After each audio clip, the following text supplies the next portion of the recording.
So let's get on with today's show. It's got some astonishing secrets. Like, for example, did you know that Enoch and Christopher and Robert have proved this was actually in southern France when the Book of Enoch was written?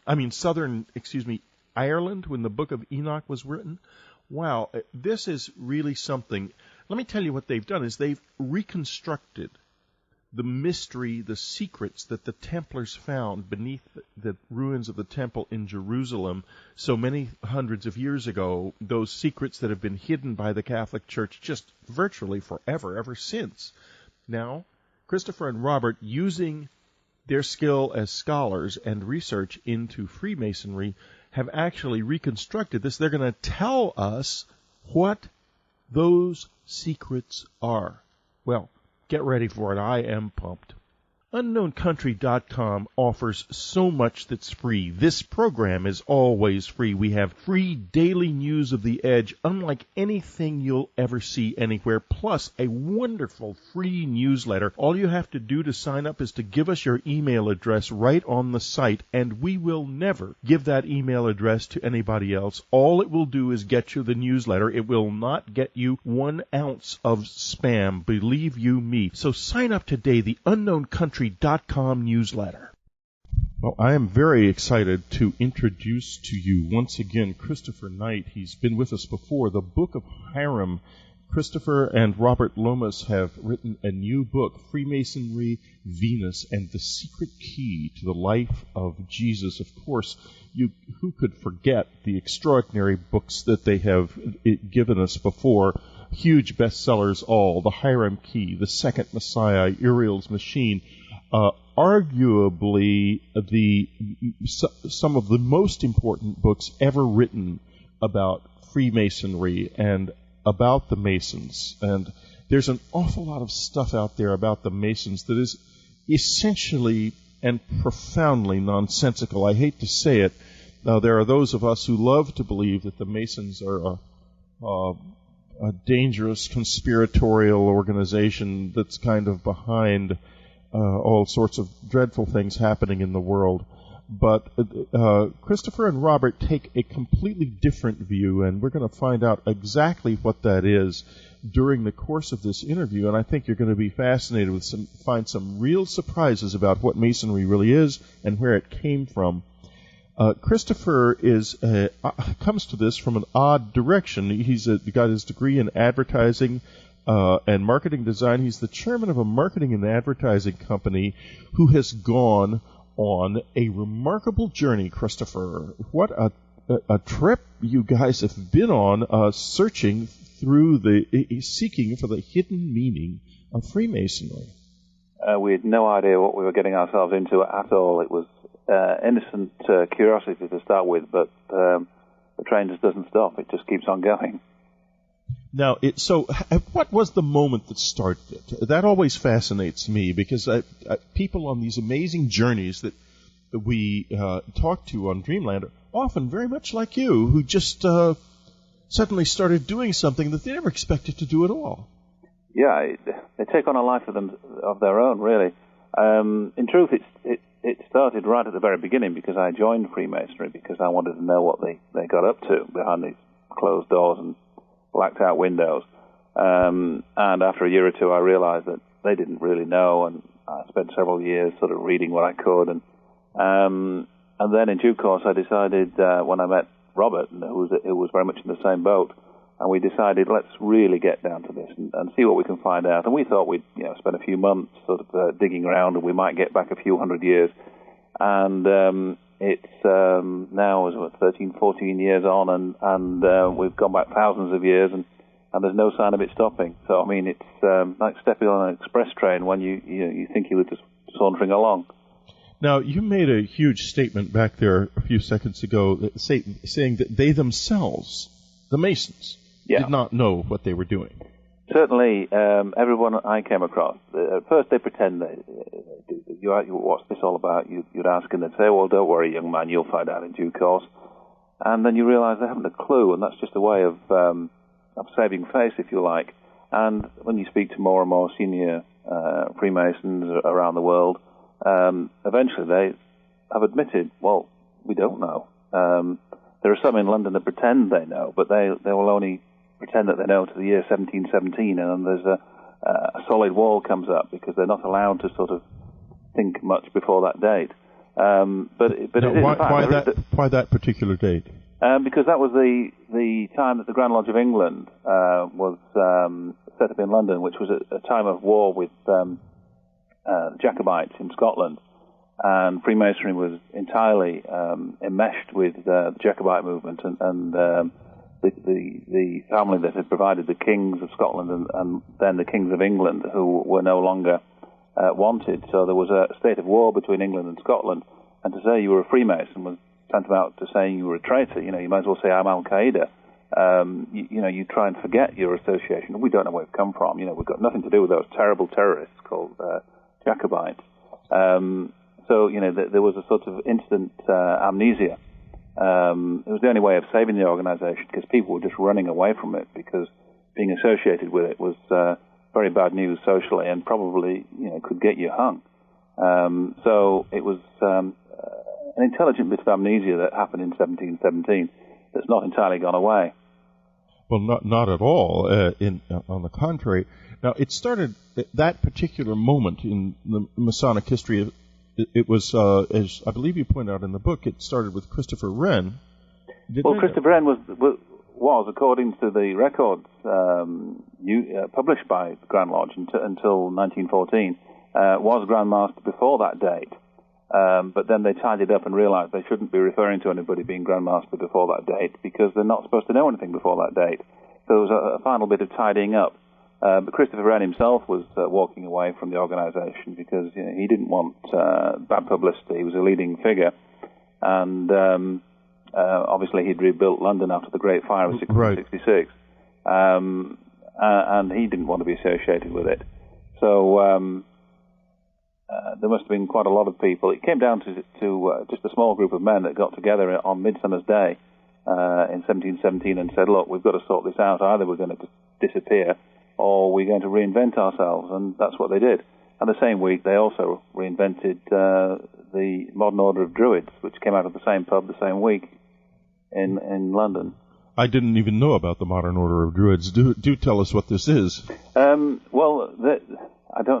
don't claim to know a great deal about them, but they are an organization that has claimed to have knowledge of the ways of the Druids, the people associated with the Celts, the priests associated with the Celts that ran through to the Roman period in the British Isles, that disappeared and suddenly reappeared the same week in 1717 in the same pub in London from the same group of people. So now that's you can very start to see where their mindset was. That's very significant, though, because it suggests that they were preserving part of the hidden knowledge, of the secret knowledge, in another group of another name entirely. I think they were. That's exactly right. I mean, we haven't sort of gone down that line too much, but that's very much what it suggests. You can make your own conclusions, but it looks like they believed they'd got secret knowledge, some of which was too perhaps esoteric and had to be parked up somewhere different. They were sort of separating it.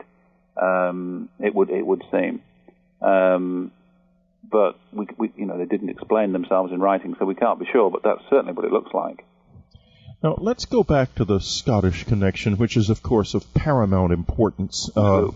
And before the break, the question is, in my mind, is trace a little bit of the history of the actual history of the Masons. And let me also ask you, perhaps I'd better make this two questions. I've got so many questions for you, I can't.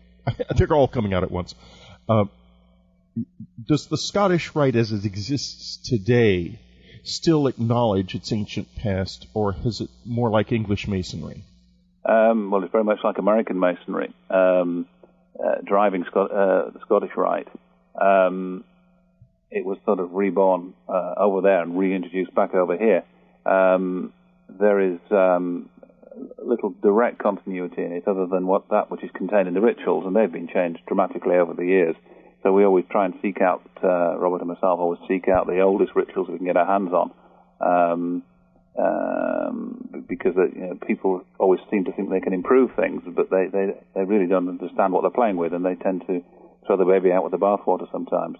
Right. They become ritual bound, and I think that we can see if we look at the history of ritual in ancient Egypt, we can see the religion evolving and changing and becoming more and more ritual bound, or even the history of the Catholic Church in our own lifetimes. The Mass has become so ritualized that it's almost meaningless. We'll be right back. This is Whitley Strieber. It's Dreamland. We'll be right back.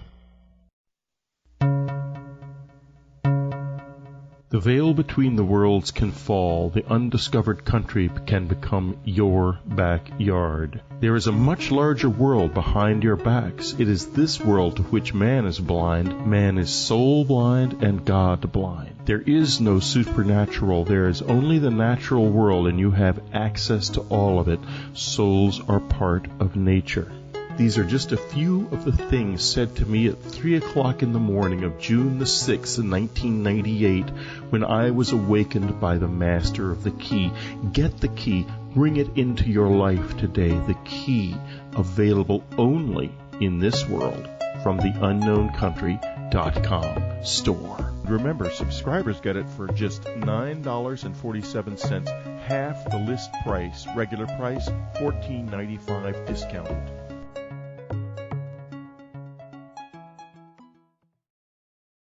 This is Whitley Strieber. It's Dreamland. I'm talking with Christopher Knight about the Book of Hiram, Freemasonry, Venus, and the Secret Key to the Life of Jesus.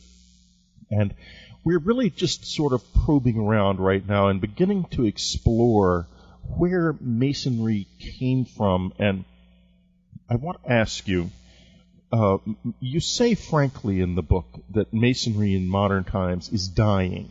Yeah. And that's certainly my observation. Wherever you go, you see Masonic lodges abandoned or nearly abandoned, and it's basically, as you put in the book, an old man's dining club.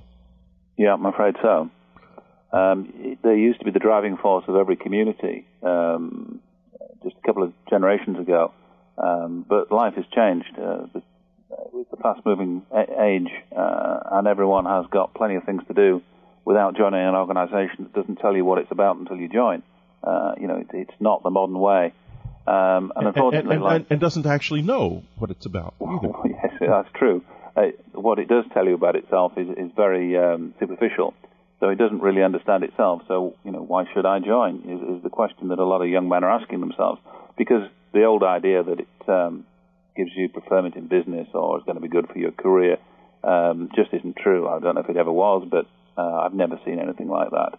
So there's not even a bad motive to join. So unfortunately, the average age, I think, is getting older and older, and numbers are dwindling worldwide. And dwindling, and it's because, isn't it, that in the end, the rituals are just meaningless rituals. You don't get to know the great secret, or do you? Well, you don't, because according to Freemasonry, the great secret was lost, and a substituted secret was used to replace it until such time as the original secret should be refound. Now, we think we have refound that old secret, and in many respects, Freemasonry has served its usefulness in that it has maintained very, very, very ancient traditions. But the important thing is to learn from Freemasonry before it does disappear. I mean, I hope it doesn't disappear, because it is a very worthwhile organization. But should it die, as we worry it might, it's important that the information that's contained in those rituals is saved before it happens. Now, because you're saying that there still is information contained in modern huge amounts. Huge amounts, but they just don't know what it is. That's right. They're kind of carrying it out by rote without knowing what they're doing. Yeah, so it's sort of like encoded information. And it's all jumbled up chronologically and otherwise. So it's a matter of sifting it apart, and there is a real story there. I mean, much of it is very similar to the information in the Bible, but there's a lot of extra information as well. And when you look at contemporary documents, and by that I mean Old Testament and New Testament times, and bring them alongside, you can start to get illumination on what it's about and what it's trying to record.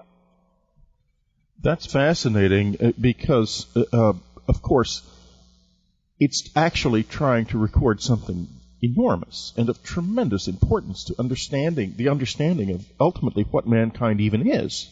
Absolutely, it is at that level, yes. I mean, this is, as I read the book, I realized what you were trying to communicate here was arguably the most important information in the world is contained in this. That sounds very grandiose, but the fact... Well, I can say it, even if you don't want to say it, but if we understood what mankind actually was and who we were and where we came from, we would be arguably a larger being than we are now as a species, and that's terribly important. Absolutely it is, and we certainly believe it's there, and the facts speak for themselves. The information that is there is can be correlated against other people's work, and it certainly looks like it is really getting to the root of what mankind has always believed. And I think we were more spiritually alive in the distant past, and a lot smarter than people realise. And they knew things that we've forgotten, and it's time to remember them. I think it's very definitely time to remember them, because as we lose touch with the rituals, not only with their meaning, but even with the idea of doing them, it looks to me like within a generation there will be maybe very few people who are aware of Masonic lore and ritual and its significance at all. That's the fear, yeah. Yeah, and in a sense, we will become less human because of that. Absolutely, but the important point is that this is real science that's underlying all this. It's not. A lot of religions have become, dare I say it from my point of view, engulfed in the myth and the storytelling. The essence can be buried in all that, and that to some extent has happened in Freemasonry. But the real message and the real science that is important to humans is there to be seen. It's not just wise words. It is much, much more than that. It is a real physical way of making mankind sharper and better, and making societies sharper and better. Now, I want to go back to a little bit of prehistory now and begin to really delve into this, because I'm not like most of the interviewers you'll talk to who didn't read your book. I read it in great detail, as you probably I'm very know. pleased about that. Thank you. Right, having been interviewed by me before. I want to talk first. We'll get to Newgrange, but I think I want to talk about Newgrange first. Okay. Tell us what Newgrange is, and then we're going to get into Enoch. So tell us about Newgrange first. Well, Newgrange, surprisingly, isn't a very well-known place, considering its huge importance. It's a building, use that word, in Southern Ireland, in Eire, in the Boyne Valley, that was built over 5,000 years ago. It's huge. It's more massive than the Great Pyramid of Khufu. It has a huge white curved wall facing the rising sun, and an entrance, and above it a light box that allows light into it. And it was so carefully designed, something like 3,300 BC, that the light of the winter solstice sun, as it rises, shines down a collimated tunnel and hits a sort of triple chamber in the center of this huge construction. But that's not its purpose. Its purpose, we believe, was to allow the light of Venus, which every 8 years at the winter solstice rose in the east about 20 minutes before the sun. And the light of Venus, which is very, very bright, the third brightest object in the sky after the moon and the sun, shone down that column into this large building, which is the most dramatic thing you can imagine. It looks like a cathedral or something. Well, we're going to have to take a brief break, and we will find out more about this in just a moment. This is Whitley Strieber. It's Dreamland. We'll be right back. UnknownCountry.com offers so much that's free. This program is always free. We have free daily news of the edge, unlike anything you'll ever see anywhere, plus a wonderful free newsletter. All you have to do to sign up is to give us your email address right on the site, and we will never give that email address to anybody else. All it will do is get you the newsletter. It will not get you 1 ounce of spam, believe you me. So sign up today, the UnknownCountry.com newsletter. The Book of Hiram, The Secrets of the Knights Templar Revealed, a remarkable achievement by Robert Lomas and Chris Knight.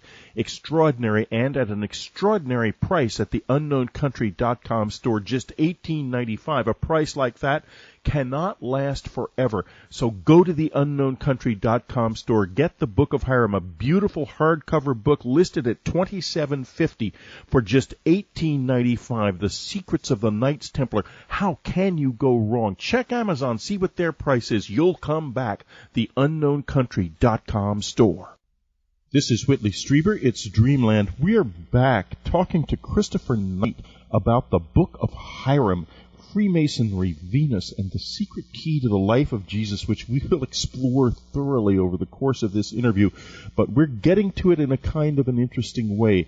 Before we left the air, we were talking about Newgrange.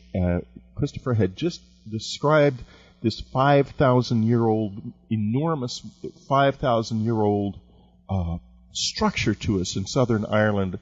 We're beginning to talk about its importance and its relationship to Venus. So go ahead, Christopher, let's pick up the thread. Right, well, let's remember that this is about 1,000 years older than the pyramids of Egypt, so just to get a handle on how old we're talking about here. Now, over the entrance, there are 5 symbols which are a rectangle with a cross through it. That represents a year. That's the marks of the rising and setting sun. And it has 8 of those, which tells us that whatever they were looking at happened once every 8 years, which is the Venus, the shortest of the Venus cycles. So once every 8 years, Venus shines in there. Now, we can't prove this, but there are various reasons why we believe that was connected to resurrection inside there, that they would take the remains of a deceased person and pregnant women, because they all gave birth at that time of year. They all became pregnant at the spring equinox, and they all gave birth at Christmas, as we would know it, the winter solstice. And I think they believed that the spirit of the deceased would enter the newborn child if the light of Venus was coming into that window. So they no doubt induced birth there. Now that's a belief that we can see continuing through the Canaanites into the Jews, and certainly the third degree of Freemasonry. The candidate is killed symbolically, of course, and then resurrected from their grave to the light of Venus rising in the east. So we believe there's a direct connection between this 5,300-year-old building in Ireland and the ritual still conducted, the most important of the rituals, still conducted by Freemasons today. And we can see its usage in between through various cultures. Yeah, now, the thing that's so interesting about what you just said is you touched on a relationship between Jewish belief and something that happened at Newgrange in Southern Ireland 5,000 years ago. Yeah. And yet, so tell us now a little bit about where that connection comes from. I think it's absolutely fascinating. Well, the first connection we made was when we analysed the Book of Enoch, which is first known to have been written down around 250, 300 BC. It was found amongst the Dead Sea Scrolls. In fact, more of the Dead Sea Scrolls concern the Book of Enoch than anything else. But it refers to events that are infinitely older than that. That's just the earliest written account.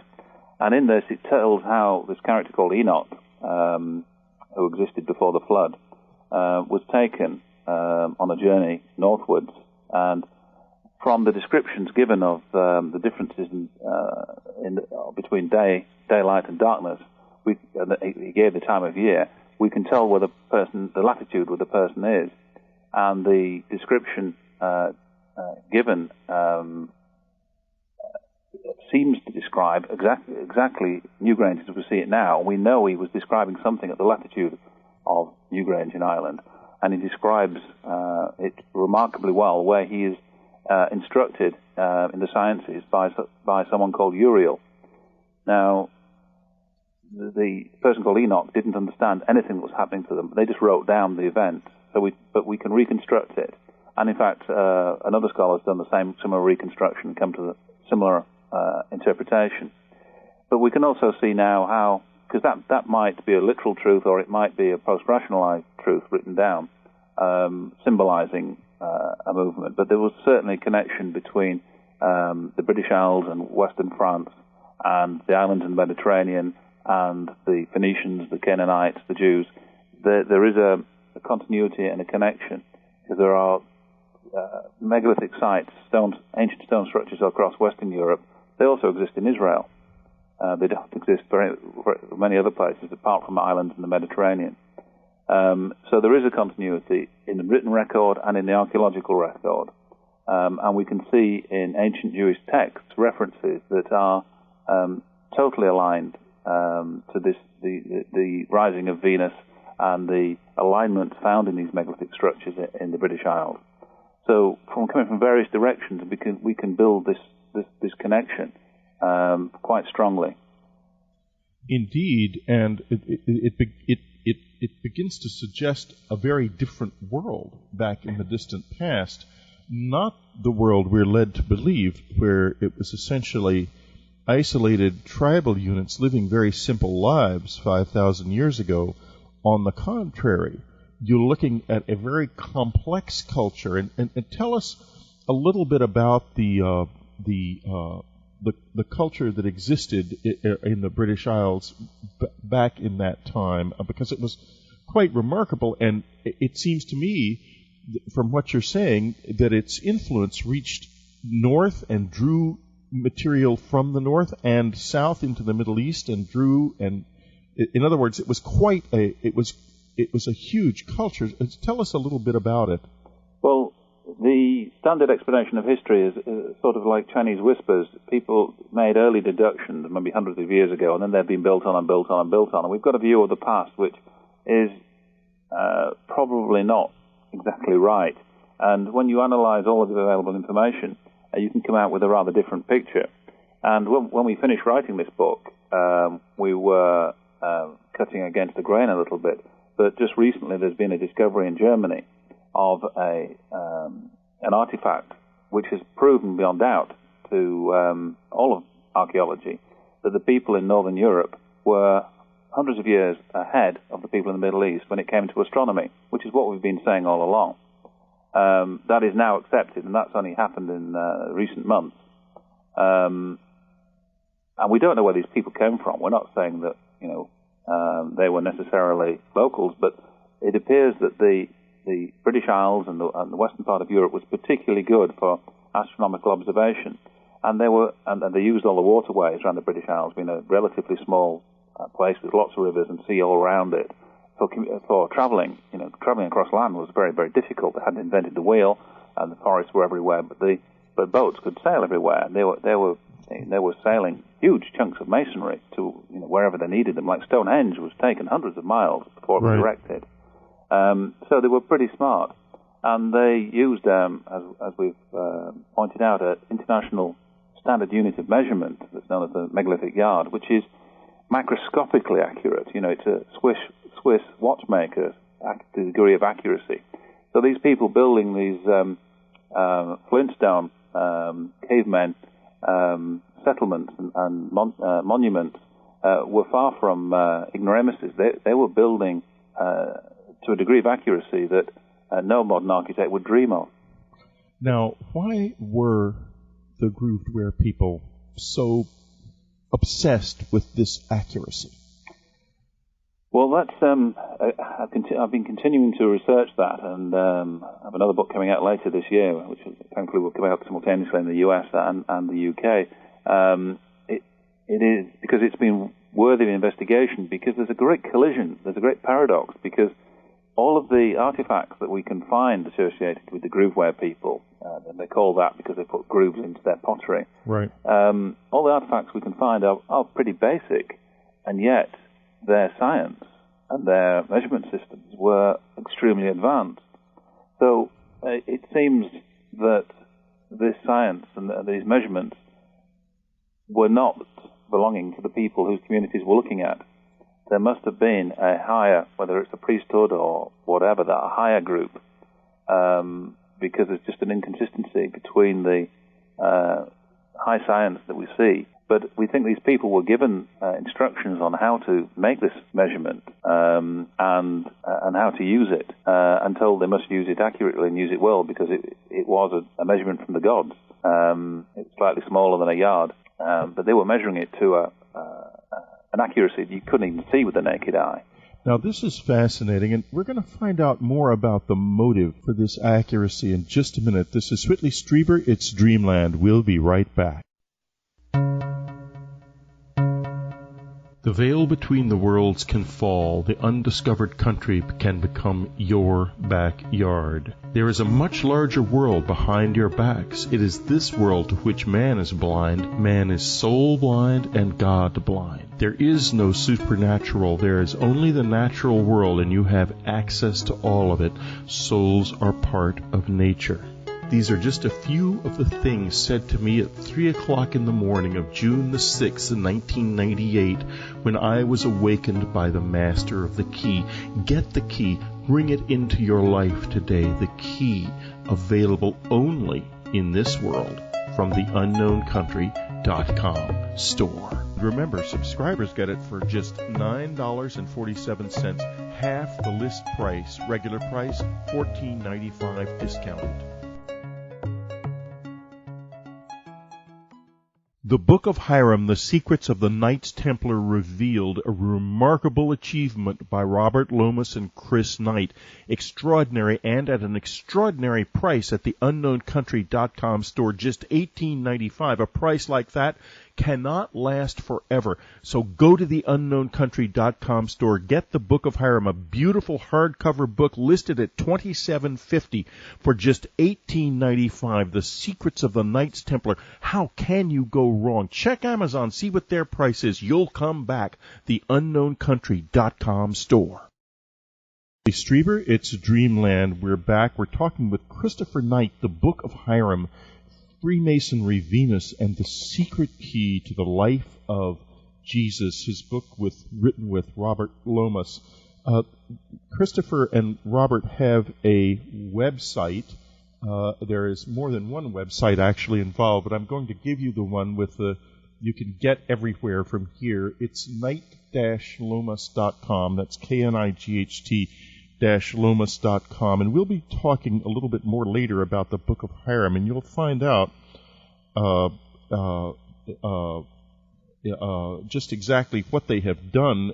They have reconstructed in the Masonic Testament, rather, I misspoke myself, something that could be a missing book of the Bible. It's quite amazing stuff that they're doing. This is probably the most advanced research of this kind being done anywhere in the world by anybody right now. Two guys unconnected with this who just got curious about something and really knew how to dig and were determined and have gotten somewhere. Okay, now, so we're talking, and this, in my mind, gets me back to the splitting of the Druid knowledge and the Masonic knowledge back in 1717.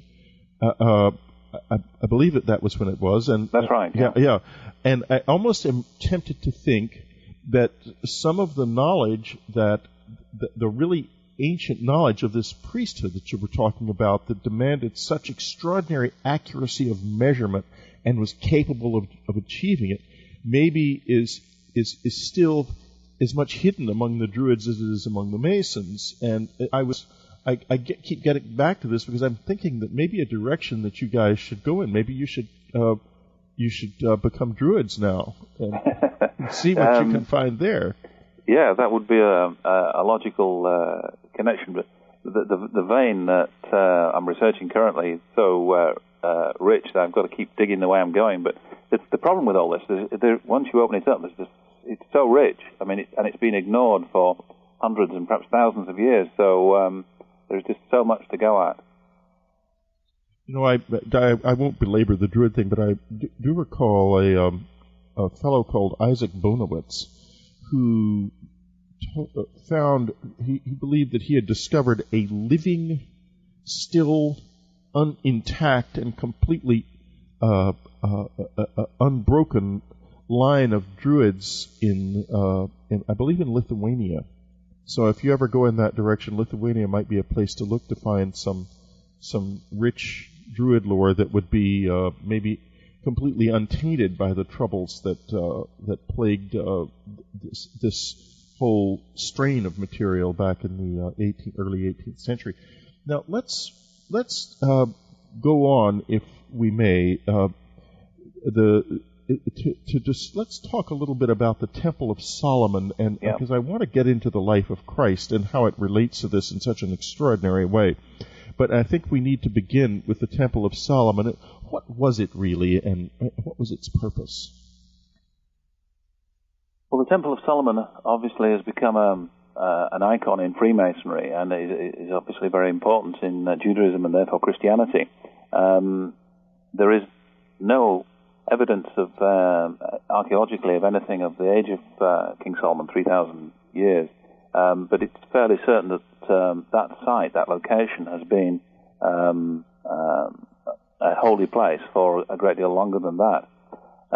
And the name Jerusalem itself means foundation place for observing Venus. That's what the name means. And we believe that it was very specifically for the temple itself was aligned, just as Newgrange is, so that when Venus rises ahead of the sun, as it does, because Venus viewed from Earth appears very close to the sun most of the time, and very bright, rises in the east and shines its light straight into the specially designed light box, just like Newgrange in Ireland again, so that the light of Venus could shine into the Holy of Holies, which is the temple in a modern sense, because it's believed that's where God lived. God was actually in there. So the light of Venus would penetrate into the Holy of Holies itself. And we believe that the Dome on the Rock, which is now the Muslim building that was built in the 6th century on the site of what was believed to be Solomon's temple, does not actually mark the real site of the temple. It's a few hundred yards out, and you need to move further north to find the true alignment through the gateway that was aligned to the rising of Venus. And quite independently, a scholar working on King Solomon's temple and the modern temple in Jerusalem, Dr. Kaufman, has come to the same conclusion for entirely different reasons. He didn't know about our argument, and we only relatively recently became aware of his, that the Temple of Solomon, the Holy of Holies, is not under the Dome of the Rock at all. It's a small rock that protrudes out, that's ignored by everybody, a little further to the north inside the temple area. Now, however, there is one place we could learn a lot more about the Temple of Solomon if they would but let us, and that takes us back to Scotland. And so let's journey back to Scotland and go to Rosslyn. Chapel, so-called, and we're going to we have just a few seconds right now before our break, so I'm going to just begin by letting us know where Rosslyn Chapel is and when it was built, and then we'll get into it in a few minutes much more deeply. Yeah, I mean, this is a curious medieval building about 10 miles south of Edinburgh in Scotland. It's a tiny little, what's considered to be a church or a chapel, but it's neither. We've taken enough scholars there who've all agreed that it is a very Jewish building. It was started in 1441. Okay, we will be right back to talk more about this extremely important and mysterious structure. This is Whitley Strieber. It's Dreamland. We'll be right back. The Book of Hiram, The Secrets of the Knights Templar Revealed, a remarkable achievement by Robert Lomas and Chris Knight. Extraordinary, and at an extraordinary price at the unknowncountry.com store, just $18.95. A price like that cannot last forever. So go to the unknowncountry.com store, get the Book of Hiram, a beautiful hardcover book listed at $27.50 for just $18.95. The Secrets of the Knights Templar. How can you go wrong? Check Amazon, see what their price is. You'll come back. The unknowncountry.com store. This is Whitley Strieber. It's Dreamland. We're back. We're talking to Christopher Knight, the Book of Hiram. Freemasonry Venus and the Secret Key to the Life of Jesus. And you know where you can get this. You need to go to the unknowncountry.com store. Just click on the store tab and you'll see the book right there. It's a great, big, beautiful hardcover book, a lovely book, and very, very worth getting. I think they've even got it at a better price than Amazon, so don't miss. Help us. Use the unknowncountry.com store. It's fast, it's efficient, and it can get very personal because it's not a great, big, massive organization where if you do have a question, nobody really will help you. That's not true of us. We really will help you. Okay, now let's get back. And we were talking about Rosslyn Chapel, a tremendously important place for a lot of reasons, because if you go there, you're overwhelmed by all kinds of unexpected symbology. And I have to tell you, having been there myself, it isn't a chapel at all. It's a mysterious building. The people who are in control of it, I don't think, have any idea what they have. What it is. Oh, they don't. No. No, it's a very negative situation that it's in right now. I think it's in the hands of a bunch of ignoramuses, only because of the fact that when I was there and listened to what the guides had to say about it, I was almost ready to laugh in their faces. So, okay, that's neither here nor there. Well, they give out information they know is wrong, which is very strange, but I can't quite understand that, but that's their problem. But Rosslyn was built more than half a century before Columbus set sail for the New World. So, I mean, it's quite old. And it's a sort of collision between Jewish mythology and Norse mythology, the heritage of the Vikings and the Celts, all sort of melded together into this curious, heavily carved building that is full of symbolism, as you say, Whitley, yeah. Now, tell us a little bit. You met a gentleman who actually traced his own ancestry back kind of in both directions. Yes. Tell us a little bit about him. I'm not looking at this part of the book right now. His name isn't coming to me, but that's Baron Sinclair Bunda. Yeah, that's right. Yes. Who's a Swedish aristocrat on his father's side and a descendant of William Sinclair, the guy that built Rosslyn over 5.5 centuries ago, on his mother's side.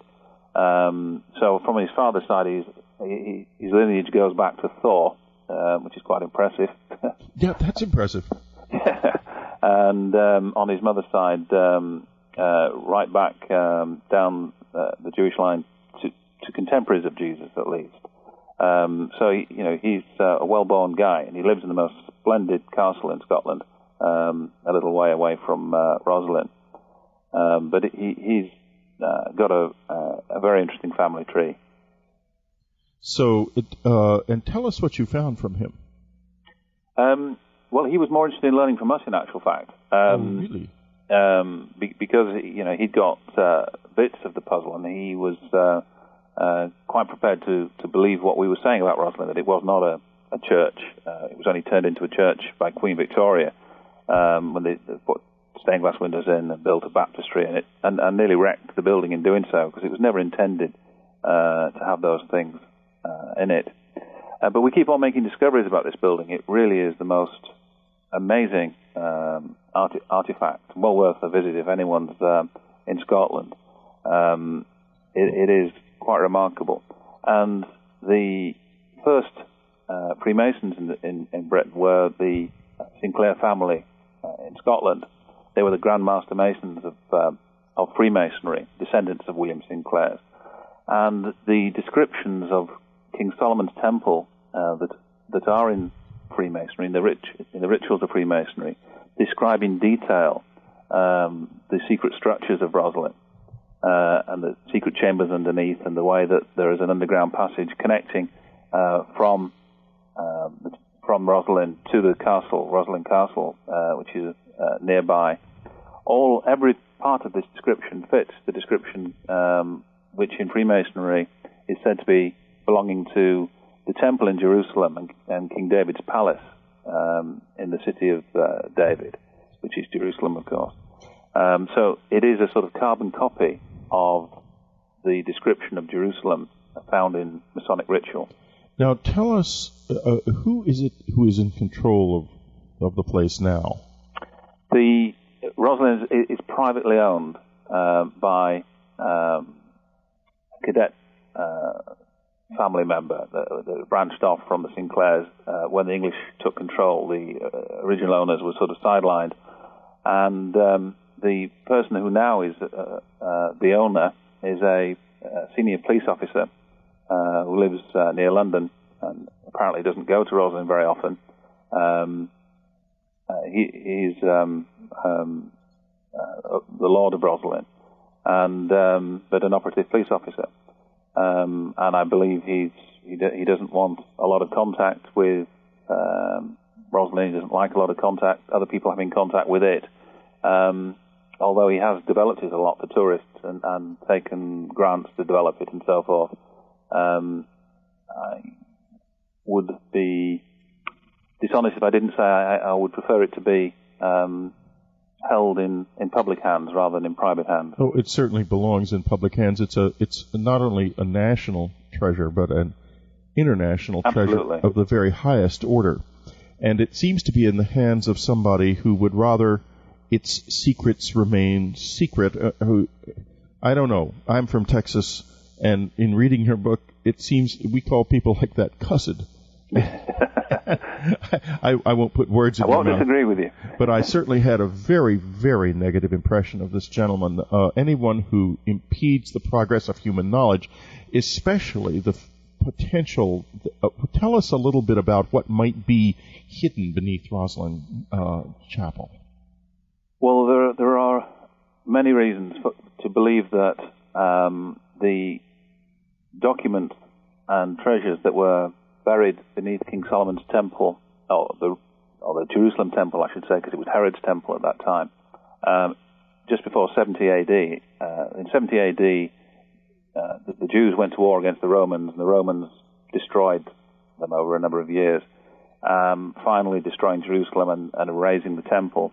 But before they did that, they hid their most important documents and treasures underneath the temple.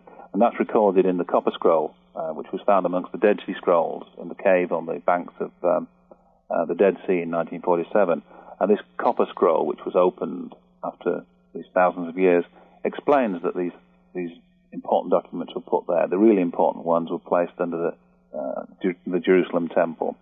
And we believe that there is splendid evidence showing that they were removed between 1118 and 1128 by the founder members, the 9 members of the Knights Templar. Yes. And were taken to Scotland in 1140 to lands owned by the Sinclair family, and were subsequently reburied in a carbon copy, below ground, that is, a carbon copy, of the Jerusalem temple, which is Rosslyn. So the most important documents from the time of Christ that tell the story of what was happening, and what these passionate Jewish people believed was happening, and their coming of their Messiah, are beneath Rosslyn. Now, this really does open this thing up, because the amazing thing is that you have, I believe, gone far toward reconstructing what might be in those documents. Yes, because we can't get to them themselves. We've had to sort of reconstruct the mindset of the people that put them there and the values and beliefs that they held. And we're going to find out all about that in just a moment. It's Whitley Strieber. We'll be right back. UnknownCountry.com offers so much that's free. This program is always free. We have free daily news of the Edge, unlike anything you'll ever see anywhere, plus a wonderful free newsletter. All you have to do to sign up is to give us your email address right on the site, and we will never give that email address to anybody else. All it will do is get you the newsletter. It will not get you 1 ounce of spam, believe you me. So sign up today, the UnknownCountry.com newsletter. The Book of Hiram, The Secrets of the Knights Templar Revealed, a remarkable achievement by Robert Lomas and Chris Knight. Extraordinary, and at an extraordinary price at the UnknownCountry.com store, just $18.95. A price like that cannot last forever. So go to the unknowncountry.com store. Get the Book of Hiram, a beautiful hardcover book listed at $27.50 for just $18.95. The Secrets of the Knights Templar. How can you go wrong? Check Amazon. See what their price is. You'll come back. The unknowncountry.com store. This is Whitley Strieber. It's Dreamland. If you value knowledge of the past and an understanding of who we really are and where we came from, what we are about, even who created us, then you need a book like the Book of Hiram, brilliantly and carefully researched. This book will help you to become more enlightened. Freemasonry, Venus, and the Secret Key to the Life of Jesus. Get it from the unknowncountry.com store. Christopher Knight, as we left, I guess I gave you a huge kind of a question. You tell us something about what you have found in reconstructing the documents that may be hidden beneath Rosslyn Chapel. There is, we find a direct connection between the beliefs that appear to have been held by the people who built the megalithic structures in the British Isles, and these were held by the Canaanite people. Those were the original inhabitants of Israel, who were, the Bible tells us, sort of driven out as Moses and his people came north from Egypt. But in actual fact, it's fairly sure that Moses and his people were themselves Canaanites. They were just a sort of peasants, lower order, who had a bit of a rebellion against the landowners that were, and the Phoenicians, who were very rich. But their fascination with Venus and the astronomy associated with Venus passed down the line. And at the time of Christ, there were two forms of Judaism that were particularly important, that which was based on Moses and that which was based on Enoch. Now, the Enochian Judaism has sort of disappeared. In early Christianity, the very earliest Christians, the Book of Enoch was hugely important. But as the Romans turned Jewish Christianity, if you like, into a sort of religion that was suitable for the somewhat mythical tastes of the Romans, and developed what is now, we would now recognize more as Christianity, it was rather different. And certainly what we might view as astrology was very, very important to these people. Now, that would sound terrible to a lot of Christians, I'm sure, but it doesn't have to be viewed that way. But should it? Because if you look at the Bible, you see the Old Testament. It's very clear, the Bible. If you just look at the animals of the Bible was written in the age of Aries, and the ram is most often mentioned in the Old Testament. Then the age of Pisces came along, and indeed, in the New Testament, Jesus is referred to as the fisher of man, and the fish is the earliest symbol of Christ. So certainly it was connected to astrology, it was profoundly connected to astrology. There is a lot of evidence that has just been ignored because people didn't want to look for it. But it is quite clear that there are time spans that are referred to throughout the Old Testament and indeed the New Testament that are based on the movements of Venus, which is a 40-year cycle. It perfectly 40 years, to an accuracy of seconds. They used to set clocks by it until very recently. And that 40-year cycle can be found everywhere. And 480 years, which is 12 times 40. And then 3 times that, which is 1,440 years. These periods were absolutely essential. The Jews believed between the flood and the founding of the temple was 1,440 years. Between Moses crossing the Red Sea and the birth of Jesus was 1,440 years. These patterns had to be there. And interestingly, between Jesus and the building of Rosslyn was 1,440 years. So the builders of Rosslyn knew about this as well. And these patterns come all the time. Now, the 40 years, everyone knows, is in the Bible. The original kings seem to have served 40 years. Saul was king for 40 years. David for 40 years. Solomon for 40 years. Many of the kings were 40 years. Plus there were 40 years in the wilderness. 40 years, and 40 days, 40 nights. 40 is so important, and it's all the movements of Venus. Even the 40 days and 40 nights is the cusp movement at the end of 40 years. And we can be fairly certain that Jesus was born on Christmas Day, believe it or not, the 25th of December, 7 BC, because of calendar mistakes. It's now known when Herod was actually on the throne in 7 BC. And he actually died when he was just over 40 because he waited till his 40th birthday to lead the war against the Romans. And of course he was arrested and crucified. But he had to wait that 40 years because that is the prophecy. And his birth, the star of Bethlehem, people look at it and say, I wonder what it is. And they look to see what it might be, a shooting star, it might be this, it might be another. They should read the Dead Sea Scrolls. They should read the Bible carefully. It was absolutely required that the Messiah be born under a star. The star prophecy says that will be the sign of him coming, which can only happen every 480 years. And the Dead Sea Scrolls actually say that prediction has just happened. They say a star has marched forth from Jacob, a scepter has arisen in Israel, and he will shatter the temples of Moab and destroy the sons of Seth. He was going to destroy the Romans. That's what it meant. And they used the same words of the original prophecy. So the person who was going to be the Messiah had to be born on that day. And whether Jesus was or wasn't, we don't know, but he must have claimed to have been. Otherwise, his claim to be Messiah would not have been taken seriously. And Messiah, to them, meant King of the Jews. It didn't mean anything else. There's nothing necessarily otherworldly about it. So we can start to understand the life of Jesus as well by looking at this material. Tell us a little bit about Shekinah. The Shekinah is what appears every 480 years. The Shekinah was divine to the Jews. It was the light that shone into the temple, and it would shine for a number of years on certain dates, and then it would go away. It would go away for 480 years. And they thought that that's because they had done something bad, but they knew when it would come back.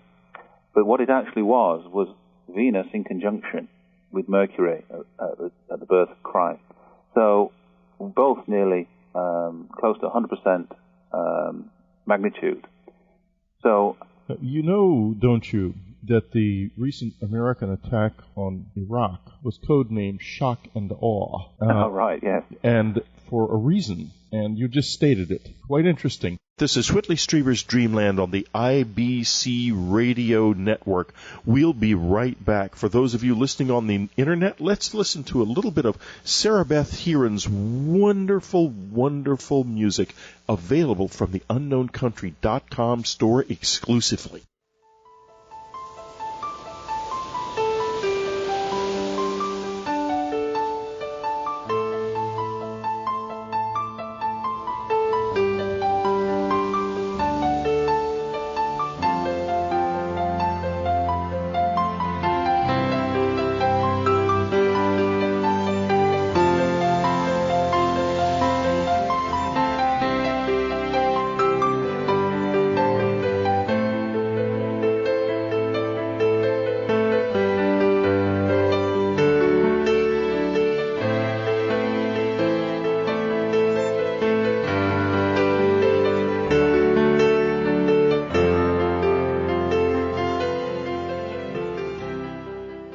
This is Whitley Strieber. It's Dreamland. We're back with Chris Knight. And I don't think it can be truly said that this secret knowledge is entirely lost.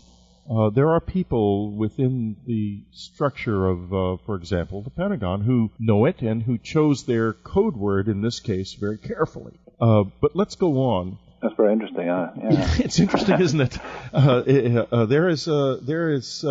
There's a lot in this world that is hidden beneath the surfaces, and particularly beneath the surface of words. And for those of you who are interested in that, in the meaning, the hidden meaning of words, listen to the subscriber interview.